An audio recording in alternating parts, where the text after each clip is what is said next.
We are pleased to introduce you the second two webinars on the project Sustainable Civil Society Dialogue for Sustainable Development, implemented by Kyoto Club as lead applicant, together with our colleagues of the Energy Environmental Association of Izmir as partner. Mrs. Azal Joskun is also connected and available in chat for any question or problem. I think it's time to leave the stage to our panelists. For the first webinar, we have Mr. Marco Bernardi and Mr. Lorenzo Barilli, both working for CAP Group, a big water company which operates in north of Italy.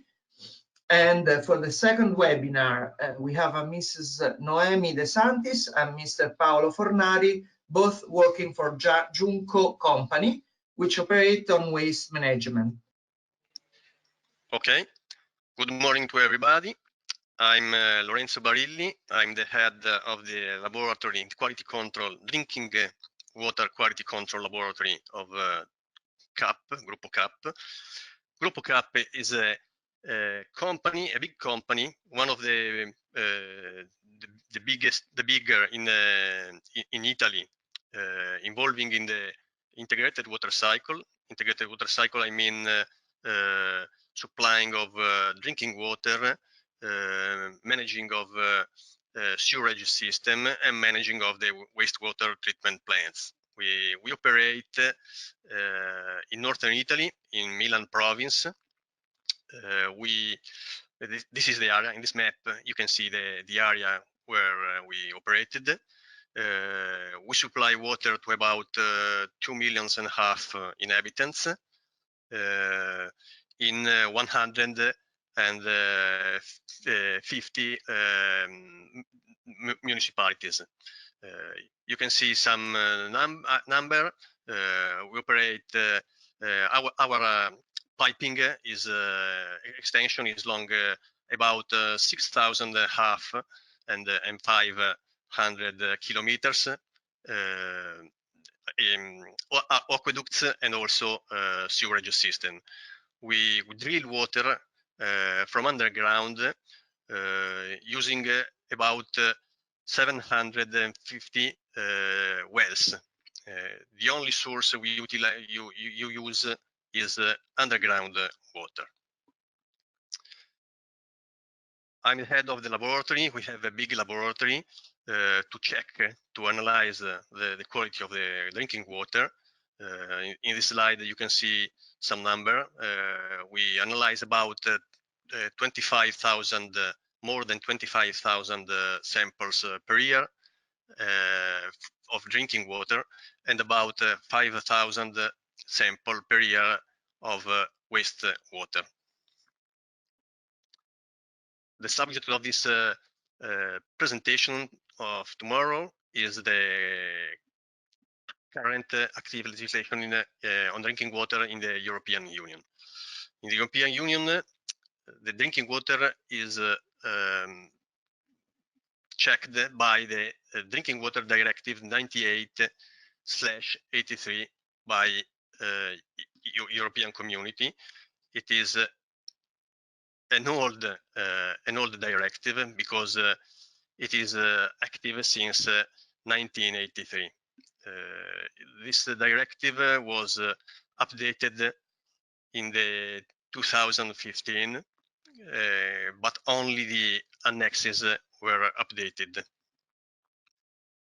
In Italy, we have a national law, Decreto Legislativo 31, sorry. This is the transposition of the Drinking Water Directive, European Drinking Water Directive, into the Italian legislation. European directive establish who is the competent authorities that has the duty to check, to monitor the quality of the drinking water. Each member state may choose the Environmental Protection Agency, the National Health Agency. In Italy, we have the National Health Agency. The European Union, the directive establish where the water has to be checked, monitored, the point of compliance, so-called point of compliance.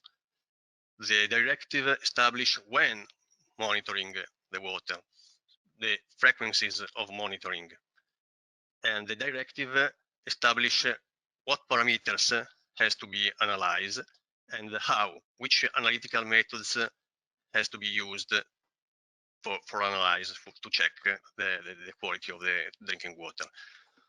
All of these elements, why?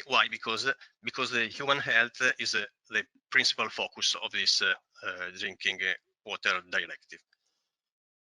As I said, each member state transposes the directive into his national legislation, and the Italian law is the Decreto Legislativo 31 since 2001. Also, this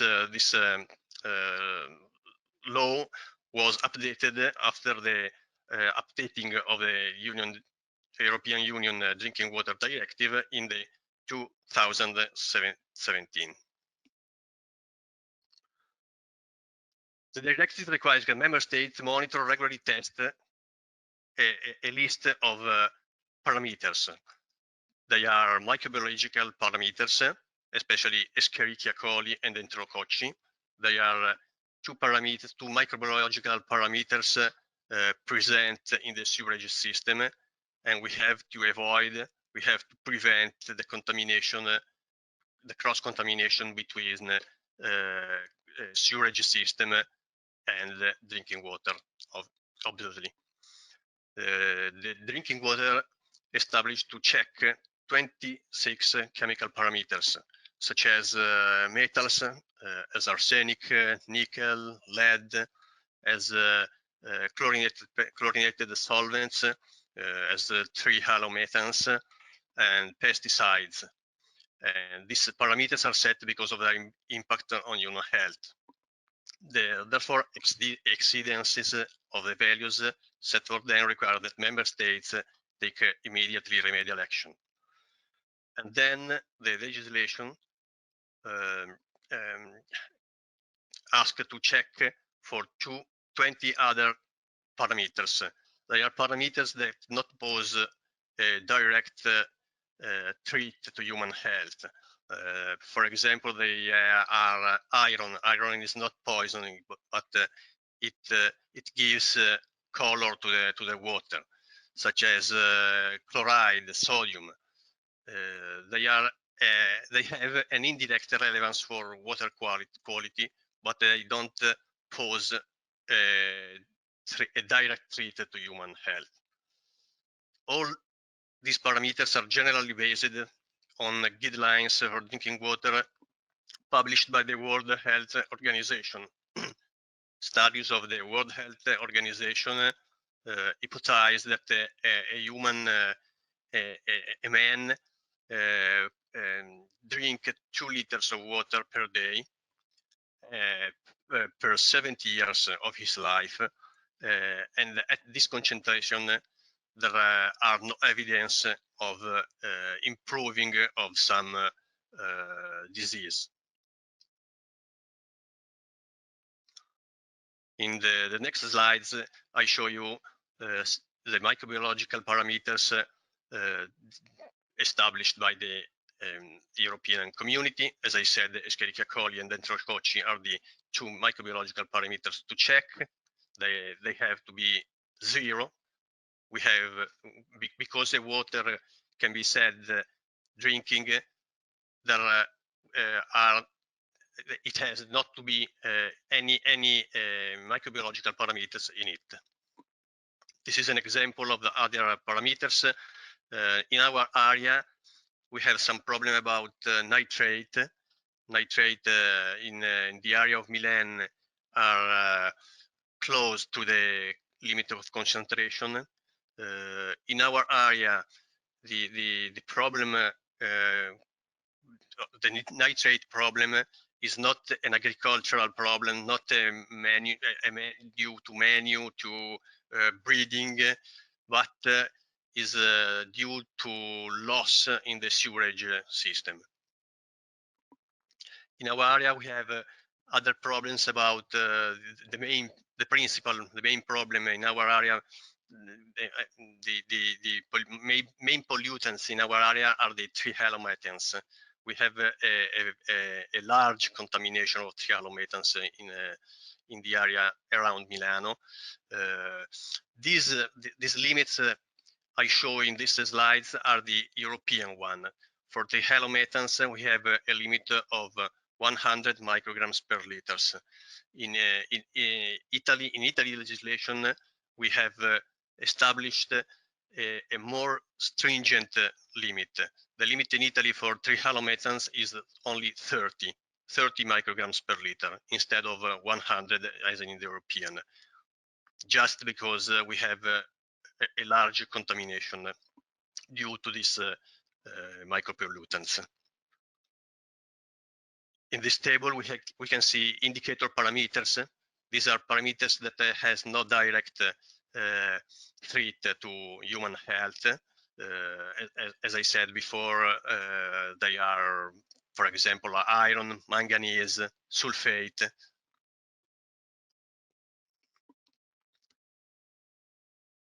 Where the drinking water, the European Drinking Water Directive and the national legislation applies to all distribution systems serving more than 50 people. To drinking waters distributed, supplied by tankers, to drinking waters supplied in bottles or in container, and to water use in food processing industry. Since February 2018, a new proposal for the revision of the Drinking Water Directive is in discussion in the European Commission, European Parliament, and European Commission. Why? Because since just 20 years are passed by from the old directive. The EU wants to renew, wants to update in the light of the scientific in the technological progress, the knowledge of the water. The new EU rules on drinking water improve access to water for all, upgrade the drinking water standards, and increase transparencies to empower, to trust consumers to use tap water. The revision follow the Right to Water initiative. It was a big initiative in the 2013, which collected more than 1 million signatures, especially from German citizens, and forced the Commission to renew, to revise the European directive.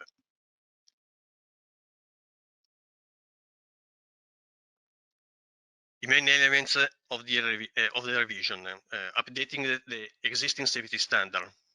18 new or revised parameters were introduced. One of them is microplastic or perfluorinated substances, as PFAS, and because an issue of emerging is relevant. Sorry, I have a problem with the. Okay. Sorry, I had a problem with the connection. 18 new parameters were introduced. An important element is the introduction of a risk-based safety assessment, the so-said water safety plan approach. The citizen asked for more transparency. Consumers want more transparency about information about the results of analytical controls, about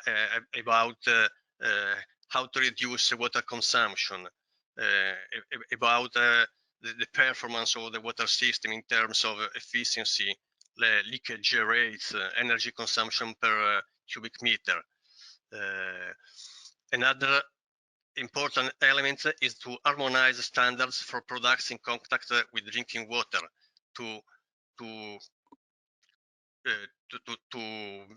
because the trade of, for example, pipes in Italy or in Germany or in French has different rules.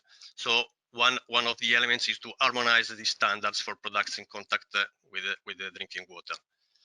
And another very important element required also from the United Nations is to improve access for all people, especially for vulnerable and marginalized groups, as nomads, as Sinti, as Rom, as homeless. The directive, the new directive, the proposal of the new directive ask to think about put in public parks, in airports, in station, in publics, in big publics place, fountains or kiosk to supply water to these people and to inform them about the possibility to have drinking water. These are some new parameters introduced in the new proposal. We have the introduction of the legionella. We have the introduction of the Escherichia coli. No, sorry, they were present in the last one. Is in discussion the introduction of microplastic. Is in discussion the introduction of emerging micropollutants like hormones, like plastificants, and so on. Acqua Pubblica Europea, the European Association of Public Water Operators, in which CAP is present, welcomes the proposal of the renewal, but warns that it needs to take better in account the complex realities of the water sector in terms of governance, of technical limitation, and of social implication. And there are also some difficult because such parameters like microplastic, endocrine disruptors will create considerable technical and financial challenges. It's very hard to analyze them, and there are lack of standardized methods to measure them. What are the last steps and the future steps? The last year, 2019, was a year lost for the revision of the directive because of the election of the new parliament, the necessity of the new commission to settle, and so during last year no discussion were carried on. Now with the parliament in his full function, the European Parliament, the Parliament will enter into negotiation with Council and with the EU Minister, and we hope in this new year 2020 we will have the new European directive published. One of the important elements in the new European directive, is the water safety plan approach, a risk-based approach introduced by the European legislation.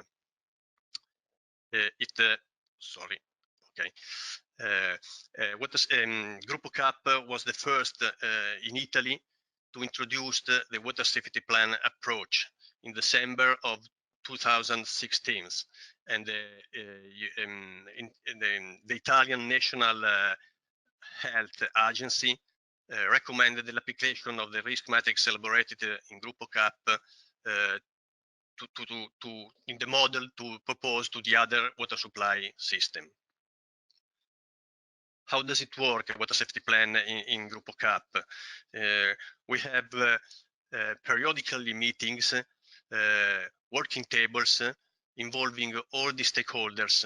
The stakeholders are the National Health Agency, Istituto Superiore di Sanità, the local health agency, ATS, the Environmental Protection Agency, RAPA, and the university, polytechnics of Milan, and so on. We meet together about one per month, and take and study the risk assessment municipality by municipality. The risk assessment is studied step by step. We have the first step is a drinking water description. The second step is the identification of unsafe events. The third step is a risk assessment from captation to tap, all the possibility of risk we can found, and then we will upgrade the monitoring, the control tools, and so on, and then we define an action priority. The more the problem is big, the bigger is the problem, the first we have to solve it. I think I had used my 20 minutes time, and so now is time for question, I suppose. Lorenzo, thank you very much. I am Eugenio Barevecchiesi from Kyoto Club. I am the one who is in charge for reading the questions of the participants. So okay. I would like, let's leave like few minutes, 2-3 minutes for the participants who, if there are any questions. And okay. In the meantime, I would like to ask you just a few things about your presentation you just shown. The first one was just a curiosity of mine. Why in Italy some limits are more strict compared to the EU ones? It's a possibility that the European directive leave to member state. It is possible to each member state to set more stringent limits because of local problems, because of scientific studies, and the only parameters that has a more strict limit in Italy in respect the European one is the 3 halometers, because is a very spread, a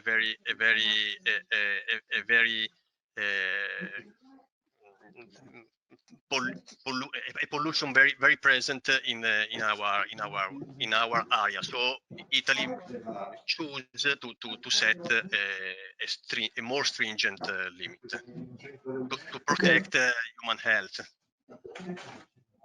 Okay, so, thank you very much.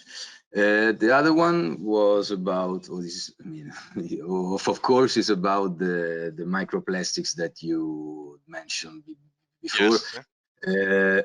I mean, I know that it is not an easy topic right now, but do you know if there are some pilot projects about studying them, about how to avoid them? Because to avoid the presence of microplastics is I think it's very difficult, you know. I mean. Yes, it's a very difficult argument. We have no analytical methods. We have no a definition of microplastic. We are discussing about the dimension of fiber to consider a macroplastic. And so the last rumors said that in the probably in the new renewal, in the update of the directive, the microplastic will not be present because there is not a unique thought in the Commission, in the European Union about this problem.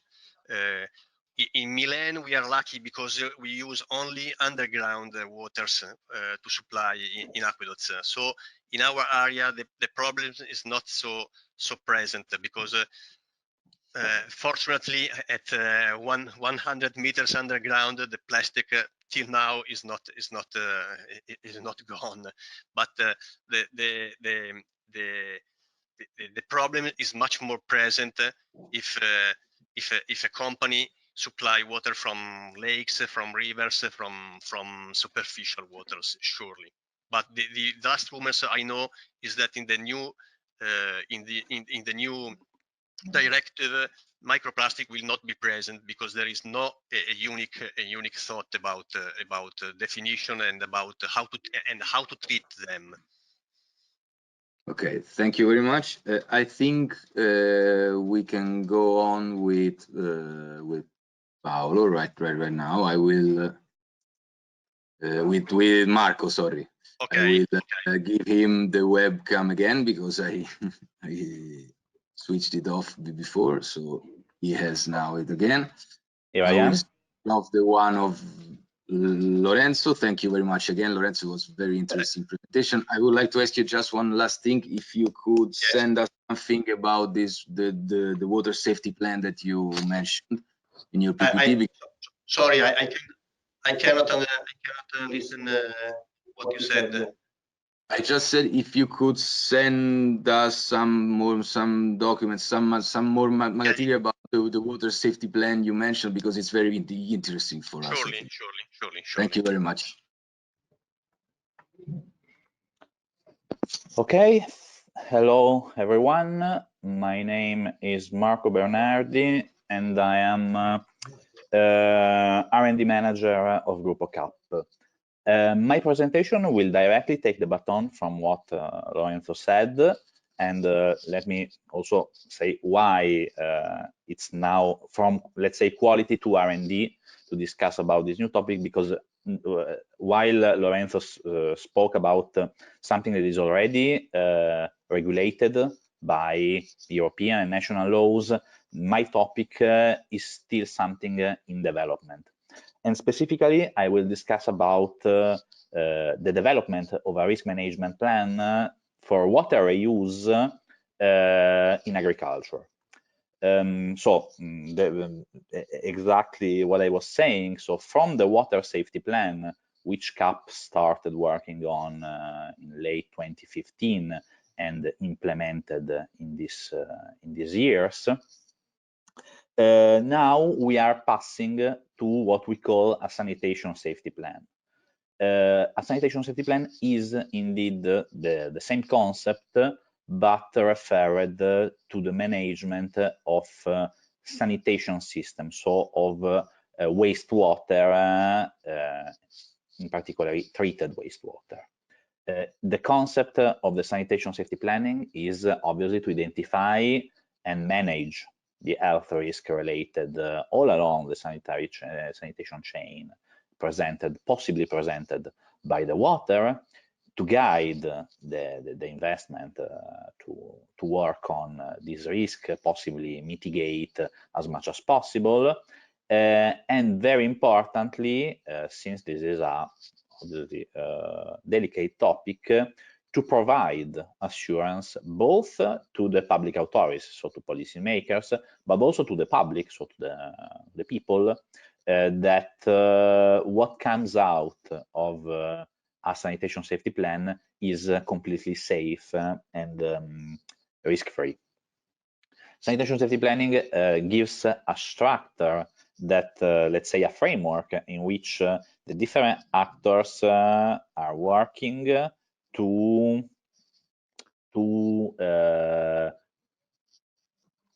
achieve the goals that I said before. And again, the approach is really to target the decrease as much as possible of health-related risks. why CAP decided to work and develop a sanitation safety plan? Because the theme of the reuse of treated wastewater is becoming of greater importance, and mostly related to two topics.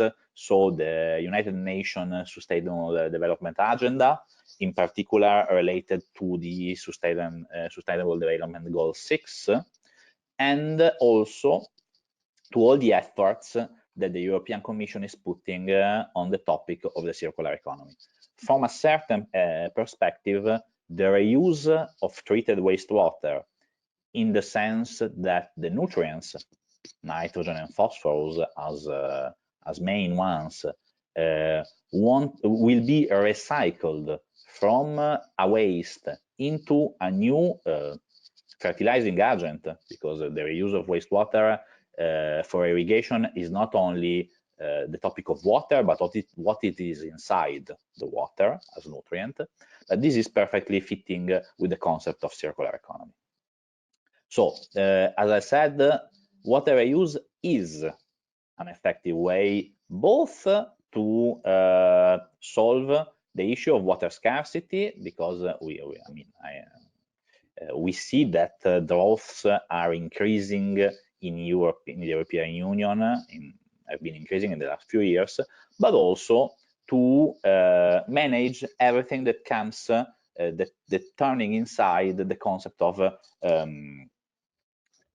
depuration, so treating of wastewater, because if we are using treated wastewater not to be released in the water bodies, but to be recycled for irrigation and farm and agricultural purposes, we also need to treat less the wastewater. We don't have to remove nitrogen and phosphorus at the level that we do now. So we are also, decreasing the cost of the overall treatment. Obviously, this has to be matched with a very, very solid approach to health and environmental protection, because we are always talking about wastewater. In Italy, there is a law, the law 185 from 2003, developed by the Ministry of Environment, which already regulates a bit the concept of reuse of domestic, urban, and industrial wastewater for agricultural or other uses. For example, the washing of the streets and other kind of uses, and also distinguishes between direct and indirect reuse of wastewater.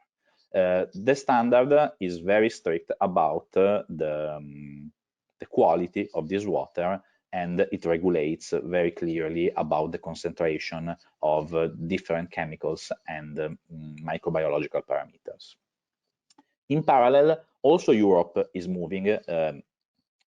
Italy has a regulation. Europe still does not have a clear regulation about water reuse, but they are working on it. They have published in 2018 this manifesto, which clearly stated there is a priority, because there is a gap between what it's treated as wastewater, so 40,000 million cubic meter, and what is reused right now, so short of 1,000 million cubic meter. So it can be done better, and the European Commission is proposing a regulation that is still, as Lorenzo said before, it has been slowed down by political issues, but it's been put together, and it's structured, first of all, by defining 4 classes of water quality, defined on the basis of the crop and irrigation method that is applied. Defines the microbiological and physicochemical parameters that this water has to respect, and also something about the monitoring. Everything put together, it's the risk management plan that has to involve not only the water service, but all the key actors turning around the concept of water reuse for agriculture. This is actually the table that describes the water quality classes defined by the proposal of European regulations. And I mean, you can see that there are distinguished, for example, about which kind of treatment has to be used to produce this water, which kind of irrigation method are considered applicable, and which kind of use this water can be destined, for example, for processing food crops, in this case non-food crops for human, but feed for animals.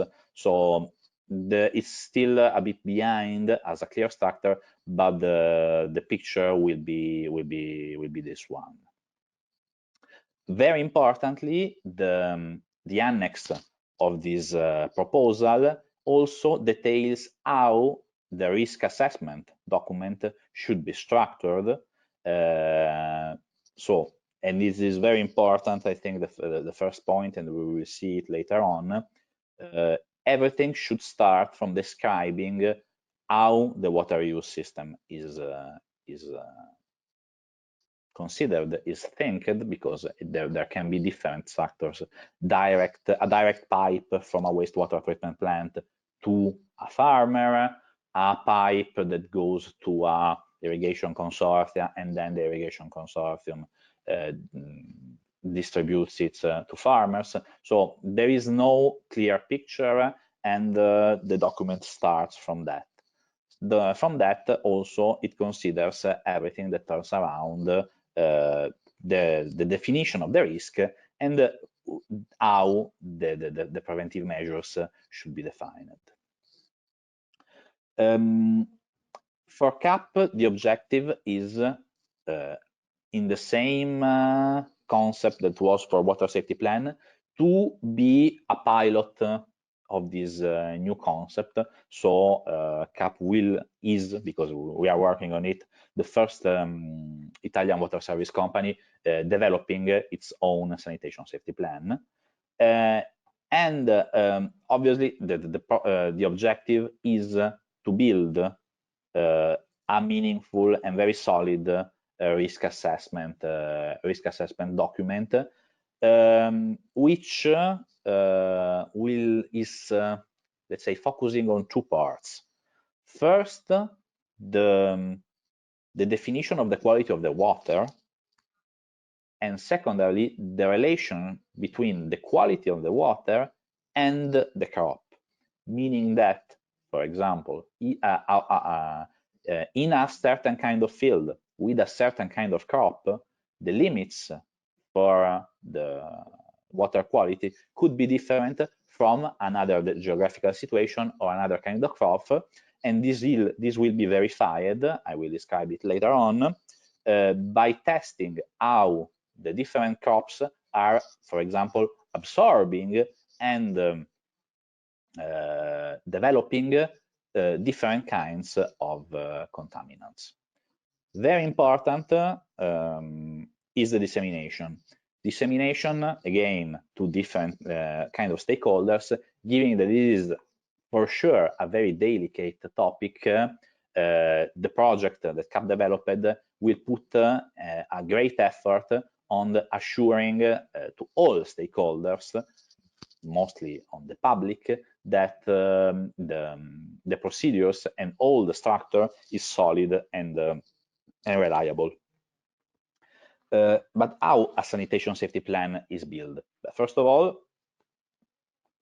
I mean, to prepare a sanitation safety plan, the first topic is to describe also the sanitation system. Describe the sanitation system is meaning also how the wastewater treatment is done. Wastewater treatment plants are very different from one another for the technologies that are applied and on the different sections. For example, and in this, it is very relevant for this topic, the disinfection, so what is normally called tertiary treatment, it's how it is performed influenced very much the quality of the water, so it's a key for defining a sanitation safety plan. Then there is a definition of the hazardous events, so everything that can put at risk the system. An incremental work that starts from the analysis, and from the analysis there is a review of the risks and how the risks are considered, because if on a category of potential contaminants 40 analytes, my analysis over a year period tell me that only one compound is present, that category will have anyway a lower risk than it's considered at the beginning. And then, I mean, it is a cycle that improves itself by making turns. How a sanitation safety plan is different in respect to a water safety plan? There is a lot of overlapping, but there are at least two very different concepts. For example, in the exposure group, the water safety plan looks at the quality of the drinking water, so the exposure group is the consumer who drinks the water. For the sanitation safety plan, there are multiple exposure groups, because the water, the treated water, goes into the fields. So, for example, also the farmers are the people who works in agriculture are an exposure group. The people who eats the crops, but also the animals. So it's more varied, and it has to take to be taken into consideration. Another important aspect, as I already said, is that water safety plan turns around a very clear regulatory framework, while sanitation safety planning is still in definition from the normative perspective.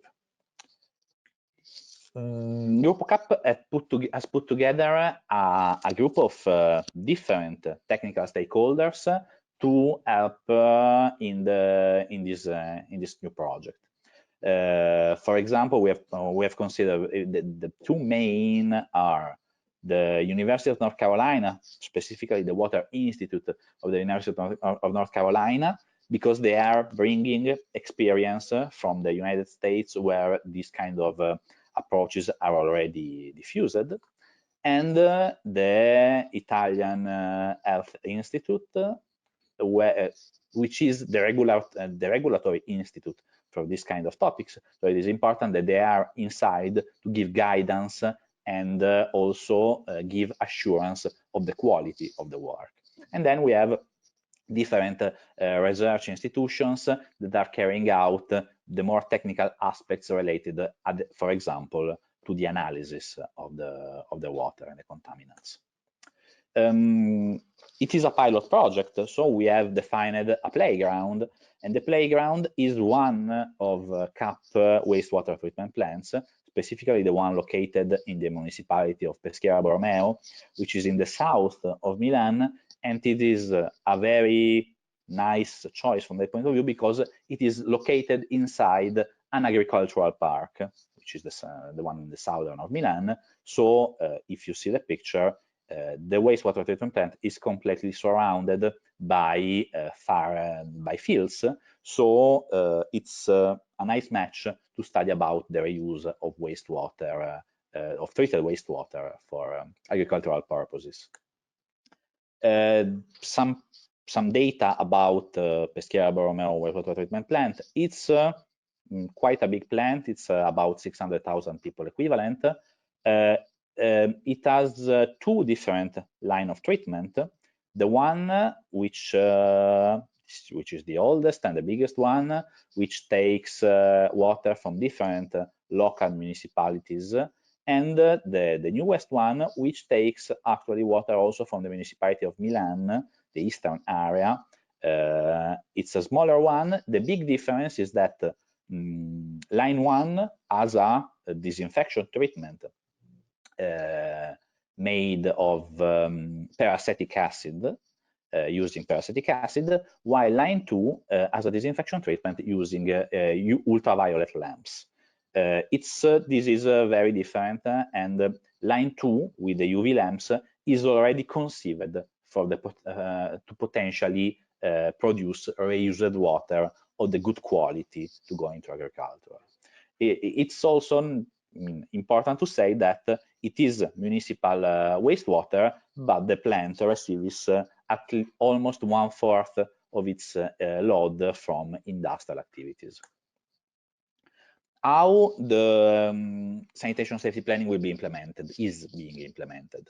There are a more technical phase, a more technical part, which is divided in 2 phases. The first one, analytical monitoring and reasoning about the data, completely focused on wastewater. So analysis, different analysis campaign on wastewater and the content of these categories, so heavy metal, pesticides, herbicides, emerging contaminants, and pathogens in wastewater, and a reasonment about how these compounds could be bioaccumulated in plants.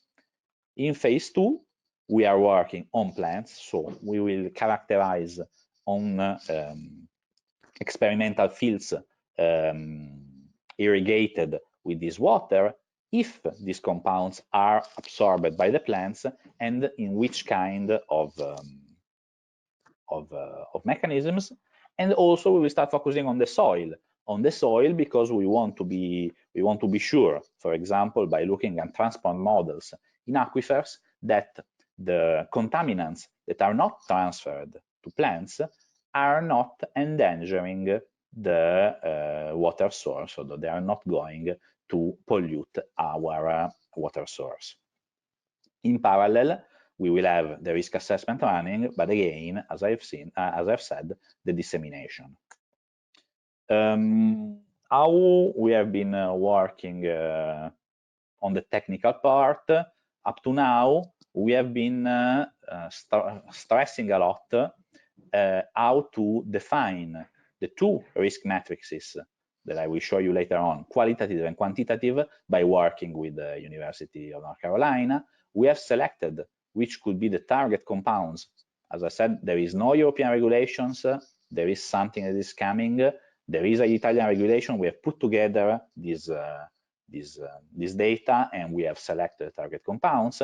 We are currently working on the analytical phase 1. So we have done the first analysis and we should discuss the results very soon. And we are starting to put together the risk assessment group document, while the dissemination will come on later. So how a qualitative risk matrix is built? First of all, for a sanitation safety plan, you have to go into detail for each section of the process. So you start to define risks, hazardous events related to the water coming in from the sewer, to the treatments, different treatment section of the wastewater treatment plants, what comes out, so the effluent of the wastewater treatment plant, a potential storage section. As I've said before, there is no clear picture how the reuse will be done. So you have to consider that there could be a storage unit, the point of use, so where the irrigation is made, and then most importantly, the field and the crops. A risk matrix, very classically, is defined by matching the severity of the hazard and the likelihood on the hazard, giving numbers, and then defining which is a risk rating. This is done, this is more clear. As I said, it is done for each node or section of the process. All the potential hazardous events are defined with the hazard linked to the hazardous event. So it could be microbiological, it could be chemical.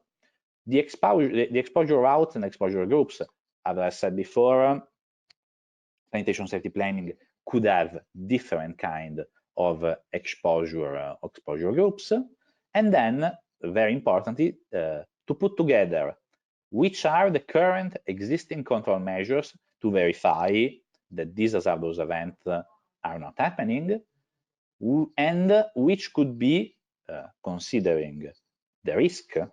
So if I have a low risk, I will possibly match with the existing control measures. If I have high risk, I will consider to upgrade my control measures, and then I will reassess the risk to lower it to green, let's say.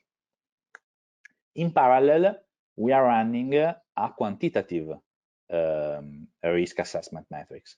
Quantitative means that I am looking, for example, to one parameter, it could be E. coli, to its influent concentration. So how, which is the concentration of E. coli coming inside in the influent, and then I am putting how the treatment are lowering the concentration of E. coli, and I am so getting which will be the concentration of E. coli at the exit of the plant, and so on up until the end of the chain, so the crops and the soil.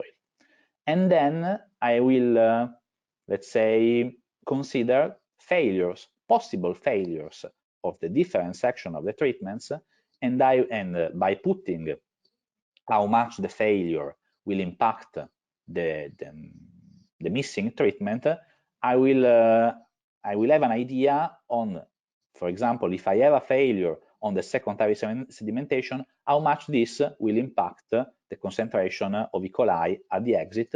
And so if the impact is high, so the concentration of E. coli will not be abated as I expect, I will put more monitoring and control measures on that.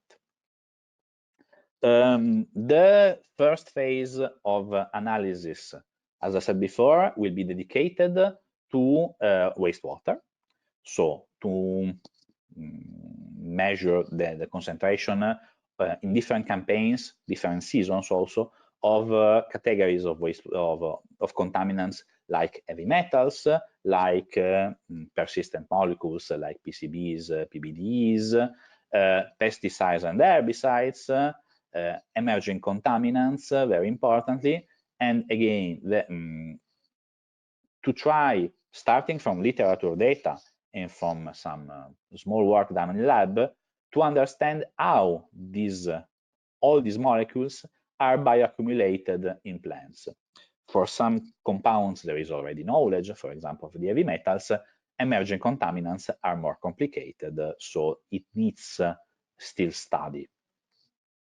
The emerging pathogens are also another important topic, because as we know, for the new drinking water regulation, the European Commission is putting an high point of introducing a new pathogen analysis for water. So we have selected different new potential pathogens to be characterized, and for example, Salmonella, for example, norovirus, and then to expand our qualification of the treated wastewater.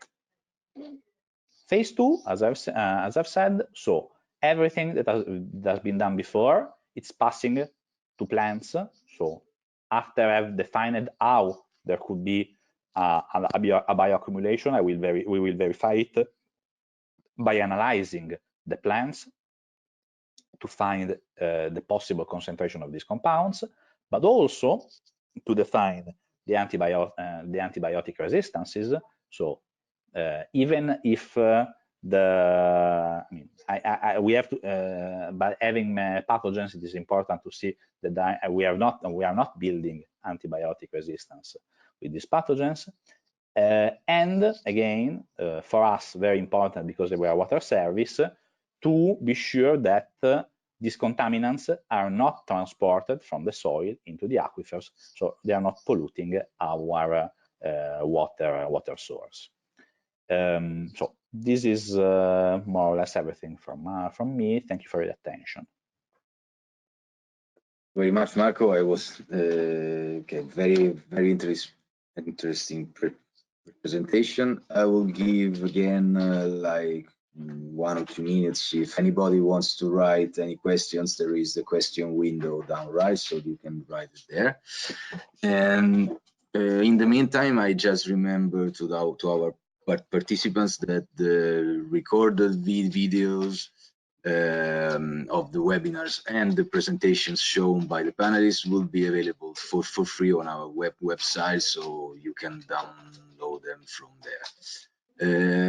What I would like to ask to you is just if some more details about how do you involve the stakeholders in this pilot project that you had in this sanitation safety planning and the pilot projects. I mean, do they have any, for example, any financial benefits, or do you foresee them to have any? I mean, I know I'm playing the bad one right now, just to know. No, it's a very pertinent question. We are, I mean, at this stage we have been discussing mainly with the agricultural stakeholders, for example, agricultural consortia, and they are very interested in this opportunity. We have been discussing it also with our regulators, and there is the possibility of I mean, the water will probably will be given for free by the water service, but it will probably be charged in some way in what the users usually pay for the water service. So we are trying to find a way to not charge too much the public, but at the same way we have to valorize the investment that we are doing.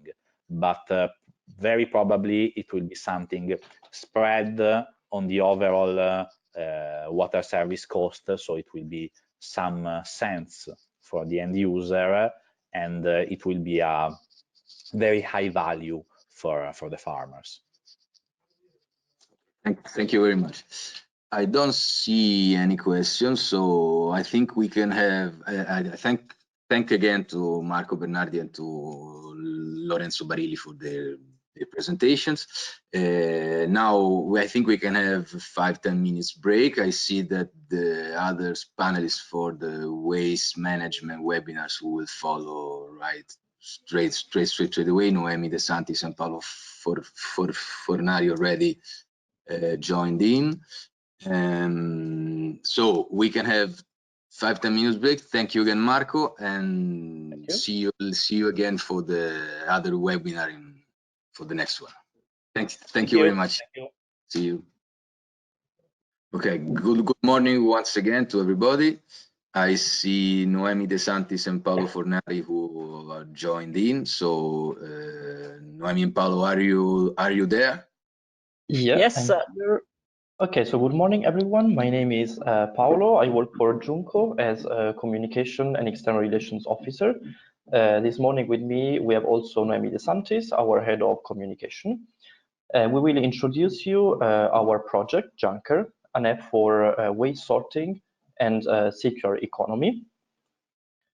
That's the content of our presentation. I will start with a brief introduction about the concept of circular economy and waste management and waste legislation in Europe and in Italy.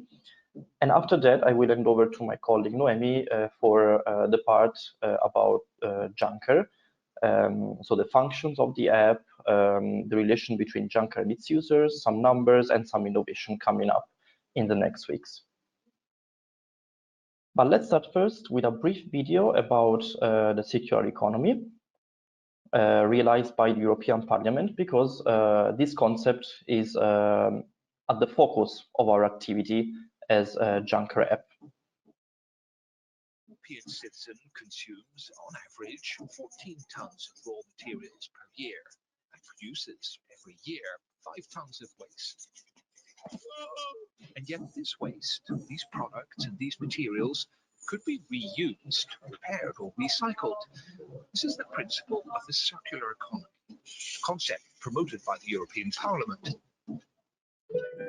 The aim is to move away from the linear model that's been predominant since the Industrial Revolution. It's time to break with the take, make, use, dispose pattern of growth. In its place, we're to have a circular economy where the life cycle of products is extended to reduce the use of raw materials and the production of waste. Raw materials, design, production or remanufacturing, distribution, consumption, use, reuse or repair, collection. Residual waste leaves the cycle. Recycling of what can be recycled.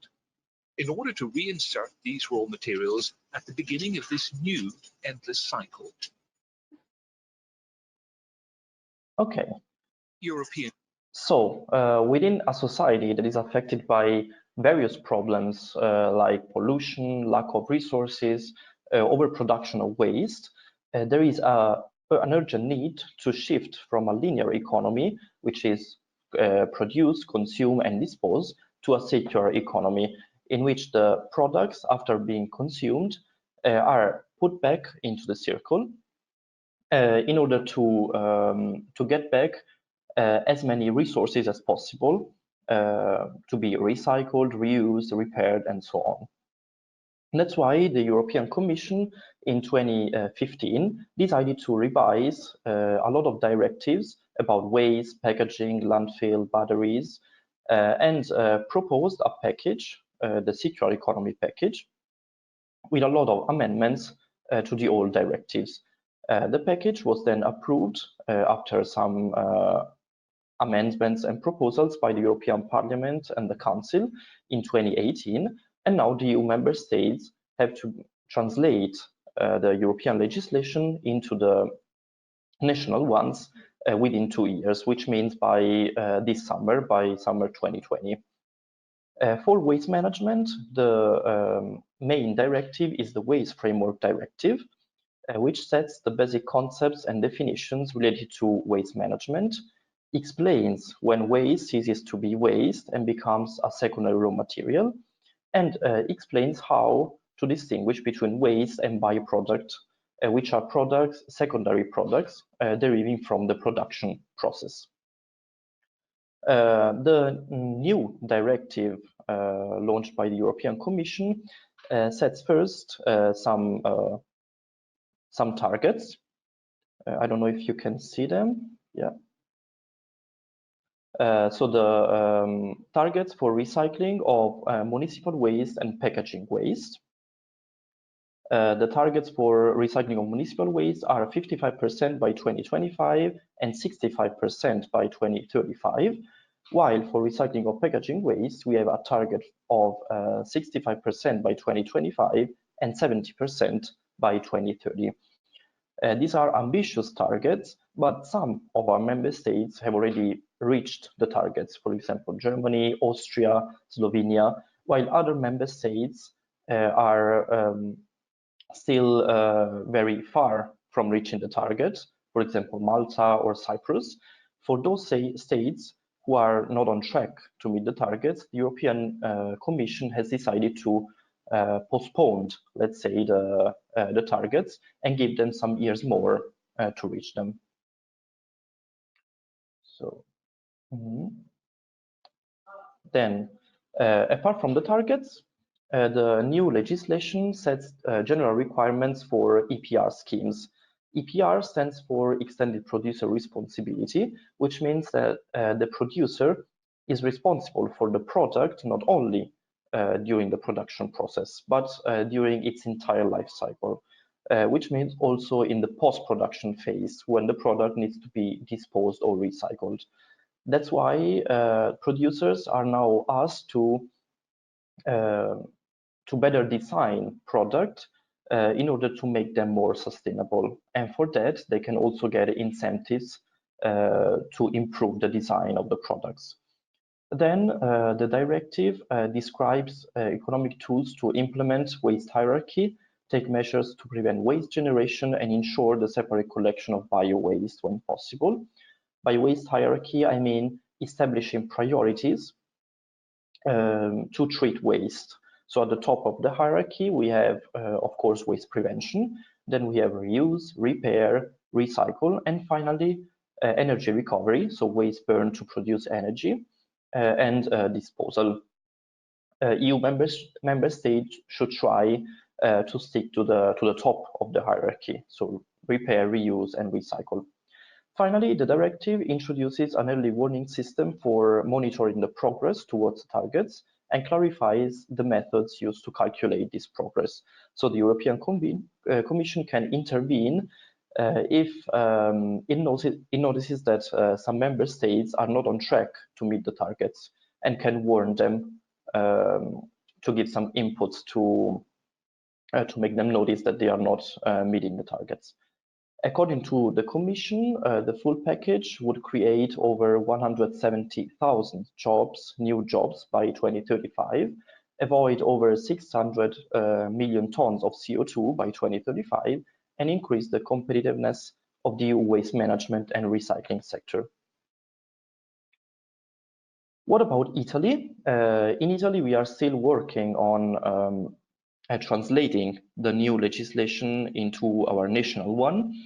The current Italian waste legislation is based on a law published in 2006 called Testo Unico Ambientale, which defines the waste hierarchy, classifies waste types, regulates waste treatment, and divides competencies between state, regions, provinces, and municipalities.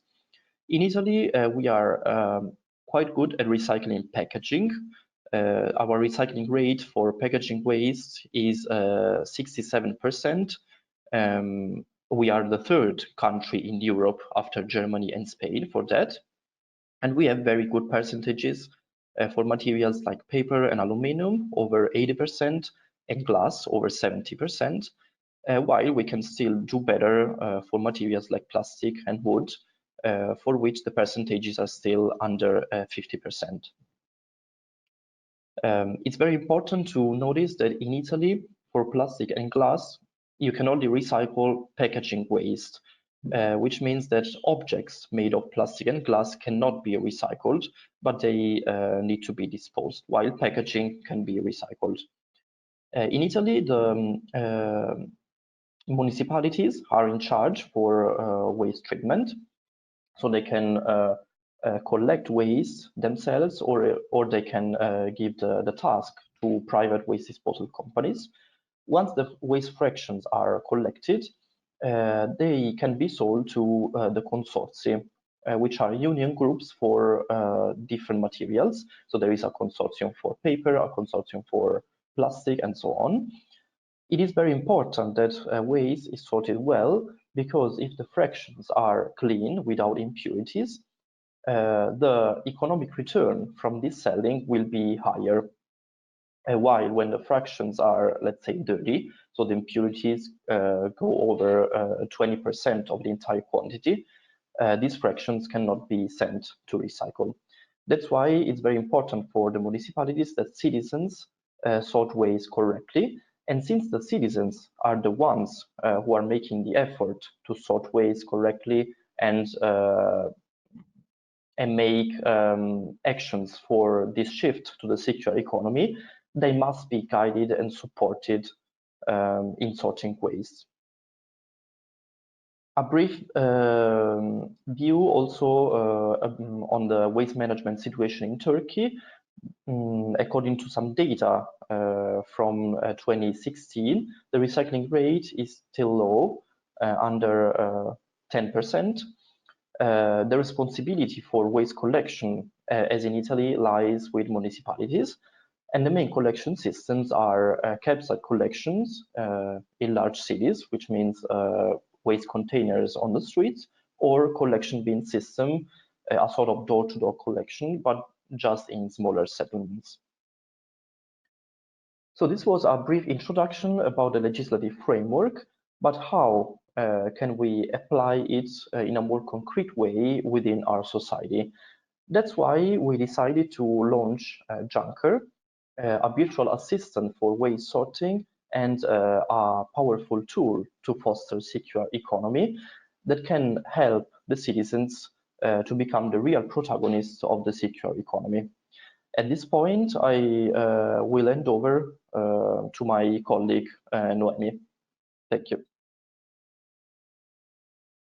Thank you, Paolo. I will take the screen if I can have it. I'm ready to show you a brief video from our company, and in which you will see. Okay, here I am. It's Hi, everybody. Eugenio. I'm giving you the screen right now. Thank you, Paolo, very much for your very clear presentation. Let's say we can go on with Noemi, and we leave the minutes for the questions at the end of Noemi's speech. So we have a more complete overview, and then the participants can have questions at the end of Noemi's speech. So let's continue with Noemi. Thank you. Thank you. Here's our video. Does recycling drive you crazy? Guides, flyers, and toll-free numbers not solving your problems? Oops, sorry. Si sentiva il video? Can you hear the video? Yes, the video was clear, yes. Perfetto, I will say. Does recycling drive you crazy? Guides, flyers, and toll-free numbers not solving your problems? Introducing a brand new app, simple and fast. Junker. Junker recognizes each product from its barcode, breaks it into its materials, and tells you which bin they go into according to the rules of the place where you are. And if the product is not listed, just send a photo to Junker. You will receive a notification in real time with the requested info, and the product will be added to its archive of 1.5 million products. And what if you're traveling for work or vacation? No problem. Just geolocate to get the information of the area where you are. Calendars, notifications, collection points, news, and reports. No more mistakes, no more headaches. Make your recycling problems a thing of the past. Download Junker now and be a star of the circular economy.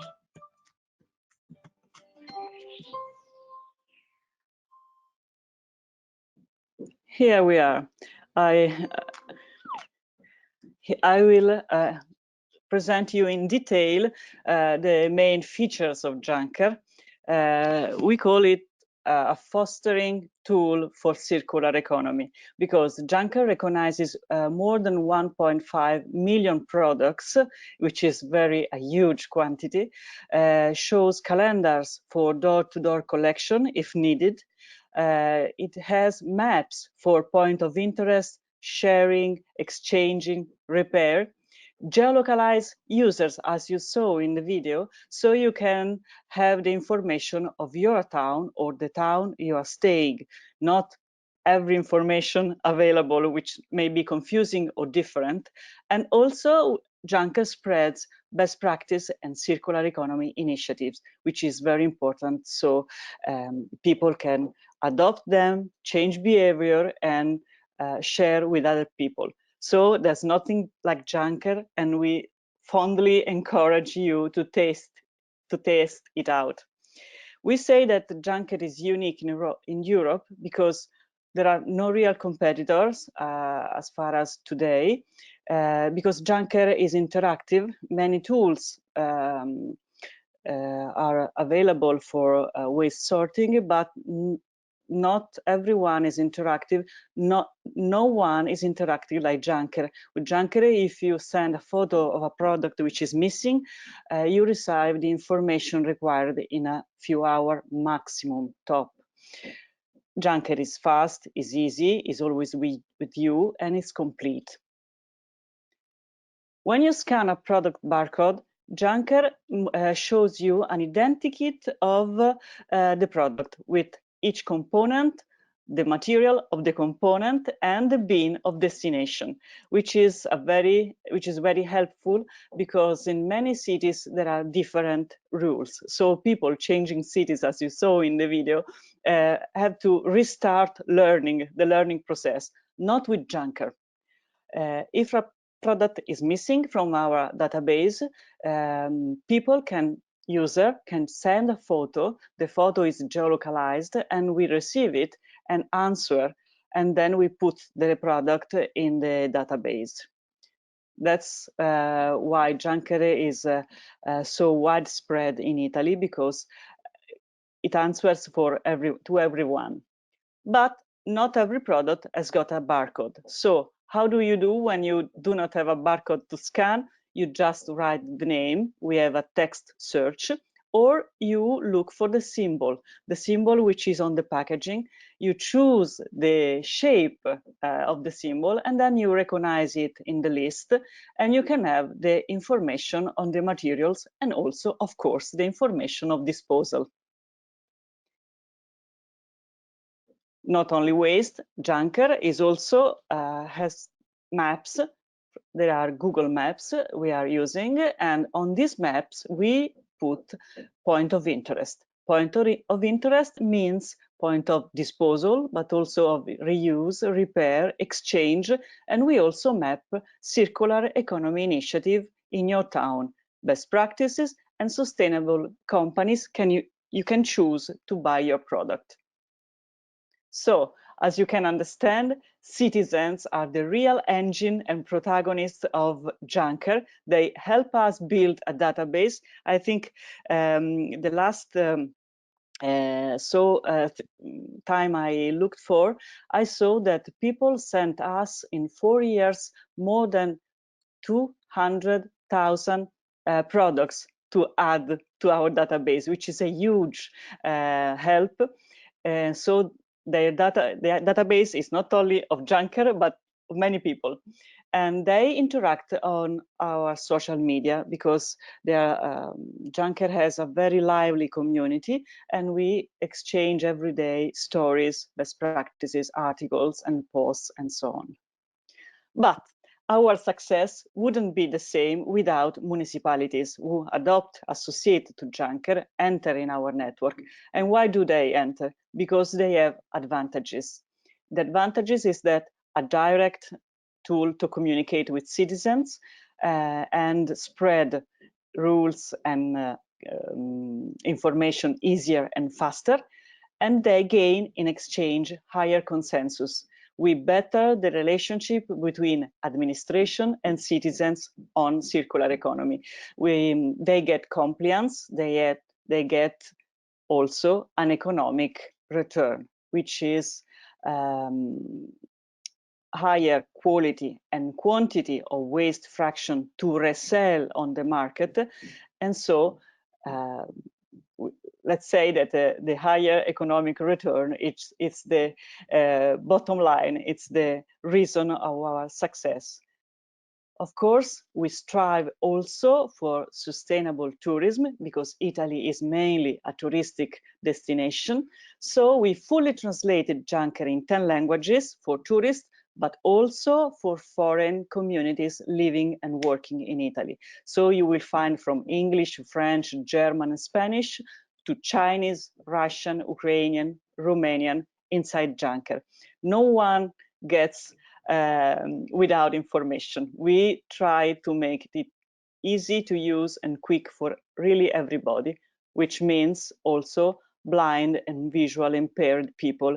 I think we are the most advanced app in sharing and accessibility for the visual impaired. Where is junker? After 4 years, we are in 800 municipalities all over Italy. As you can see, we go from the very south to the very north of Italy, different cities, different sizes, different needs. We cover every one of them, and we are proud to say that we cooperate with them. So 10% of all Italian municipalities have adopted junker. We have also a little spin-off in Switzerland, the first 10 towns, and we are starting to learn how to share junker in another country. We are ready to go abroad. In a slide, our numbers. As I told you, 4 years online from the first publishing, from the first release of junker, 1.5 million products, and from 3 to 5 thousand new active users every day. which is a very important and continuous growing of our user base.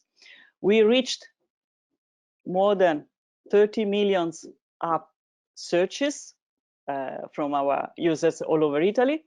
We have the pleasure to have 1/3 of households or family using Junker in each city. 1/3 is it's a huge number. And we have 99% of client retention. It means that the first municipalities that joined Junker 4 years ago are still with us and they still collaborate. So it's family. What's next?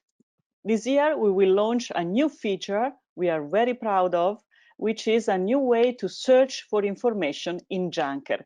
I told you, you can search by barcode, you can search by text, you can search by symbol. Now we make possible to search by image recognition. It means that you take a photo of a product and Junker will tell you how to dispose of it. Of course, there is some artificial intelligence in it, and of course, there will be an initial experimental trial in which user will help Junker learn and understand how to recycle. Then it will be spread all over. I will finish my brief presentation of Junker with a good note. You can fight climate change also using Junker, because waste, especially mixed waste, is very consuming of carbon dioxide, CO2. So if you reduce, and with Junker you can reduce a lot the mixed waste you produce in, you can reduce also the impact of your life on the climate. So if you want, we can send you this nice poster which helps you understand and motivate in recycling more and more every day. If you want to find more, we have a website, which of course is junkerapp.it, and we have an email. Download Junker, try it. It's easy, it's free, of course, and don't be shy. Ask everything you need, and we will answer. Thank you very much. Thanks a lot, Noemi. So there is already one question, so I will go directly with the questions, because I also would have asked that. A participant is asking if can they use Junker in Turkey? Is there any restrictions about it, or? Junker can be used everywhere. The point is that firstly, we need to put the Turkish products. So if you scan a product in Turkey, maybe we do not have it, surely we do not have it in our database. So we have to classify and put it in the database. So this is a service we do not give now outside of Italy, of course. And secondly, we answer you according to the rules of Italy, rules and waste destinations we have in Italy. So maybe they are different. For Junker to go abroad, and we know it because we are going to Switzerland now, we need to make a release for the receiving countries with the local rules, the local products, and so on. So it means that we need to start a process of cooperation with the administration. Of course, there are subscriptions, a joint team, then we can go to Turkey. Okay, so just to understand it better, if maybe a municipality, a Turkish municipality, would be interested in starting a pilot project using Junker, which are the steps that you will need to go through to implement it? It's quick and easy because we just study the rules. We estimate the economic and the resource effort to make the pilot, and then the maintenance of the, of course, of the app in the new country, and then we can start. We have a very quick process of acquiring database for products and barcodes and rules. So in a few months we can be operational in a new country. Okay, thank you very much. I don't see other questions, so right now I would say I repeat it again. We have participants can download for free the recorded webinars and the PPTs from our website. Right now I will switch to my screen so I can show the participants where they can go. I mean, these are the next webinars. We will have it in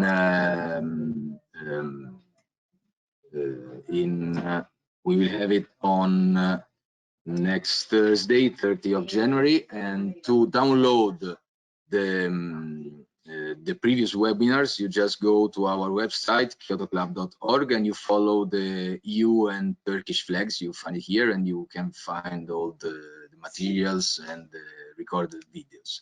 So thanks again to Paolo and Noemi. I'm sure it has been a very interesting presentation, and see you for the next time, because we'll have another webinar with you. And I am pretty sure that you will have news from Turkey about that. So Thank you very much. Thanks a lot, and have a nice day, and see you soon. Thanks to all the participants, and see you soon. Goodbye. Bye.